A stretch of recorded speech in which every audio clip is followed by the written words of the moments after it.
Cancer ഒരു നൊമ്പരമാണ്, പക്ഷെ ക്യാൻസറിനേക്കാളും നൊമ്പരം കൊടുക്കുന്ന ഒരു അസുഖമാണ്. സ്ത്രീകളെ അങ്ങ് ആഗണിയിൽ കൊണ്ടുപോകുന്നത്. അതായത് ത്രൂ ഔട്ട് ആ മെൻസ്ട്രൽ സൈക്കിളിൽ അവർക്ക് പെയിൻ ആയിരിക്കും, അവർക്ക് ക്വാളിറ്റി ഓഫ് ലൈഫ് വളരെ കുറവായിരിക്കും. നേരത്തെ പറഞ്ഞല്ലോ, ഇപ്പോൾ CA സെർവിക്സിൽ ഡിസ്പാരനിയോ വരുന്നു, ഫിസിക്കൽ റിലേഷൻഷിപ്പ് ചെയ്യുമ്പോൾ ഉള്ള പെയിൻ.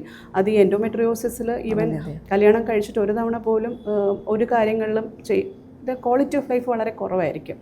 അപ്പം ഡിസ്മെനോറിയ, ഹെവി ബ്ലീഡിങ്, പിന്നെ വയറിൽ മാസ് വരിക, ഈ മാസ് മറ്റവയവങ്ങളുമായിട്ട് ഒട്ടിപ്പിടിക്കുക, കൊടട്ടിപ്പിടിക്കുക, മൂത്രസഞ്ചിയുമായി ഒട്ടിപ്പിടിക്കുക, മൂത്രം ഒഴിക്കുമ്പം പെയിൻ, പിന്നെ ബ്ലാഡറിൽ എൻഡോമെട്രിയോസിസ് വരുന്ന പേഷ്യൻ്റ് ഉണ്ട്, റെക്റ്റത്തിൽ എൻഡോമെട്രിയോസിസ് വരുന്ന പേഷ്യൻ്റ്, എവിടെ വേണമെങ്കിലും മലം പോകുമ്പോൾ വേദന, ഡിസ്കേസിയ എന്ന് പറയും, മൂത്രം ഒഴിക്കുമ്പോൾ വേദന, സൈക്ലിക്കലായിട്ട് യൂറിനിൽ കൂടെ രക്തം പോവുക, അങ്ങനെയൊക്കെയുള്ള പേഷ്യൻസ് ഉണ്ട്. അപ്പോൾ ഒരുപാട് ചലഞ്ചസ് കൊടുക്കുന്ന ഒരു ഡിസീസാണ് എൻഡോമെട്രിയോസിസ്. അപ്പം നമുക്ക് എൻഡോമെട്രിയോസിസ് ആണോ അതോ പിന്നെ ക്യാൻസർ ആണോ എന്ന് ഡിറ്റക്ട് ചെയ്യാനായിട്ട് CA-125 ഒരിക്കലും ഹെൽപ്പ് ചെയ്യില്ല. തൗസൻഡ്സിൽ CA-125 പോകുന്ന എൻഡോമെട്രിയോസിസ് കേസസ് കണ്ടിട്ടുണ്ട്.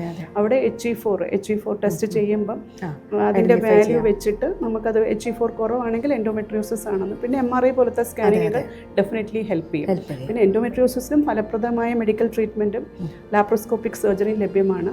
നല്ല ഒരു first surgery is the best surgery. ഇപ്പോൾ നല്ല രീതിയിൽ നമ്മൾ ലാപ്രോസ്കോപ്പിക്കലി സിസ്റ്റം മാറ്റുകയാണെങ്കിൽ റെക്കറൻസ് ഒരു പരിധി വരെ വീണ്ടും വരാൻ ചാൻസ് ഉള്ള ഒരു അസുഖമാണ്.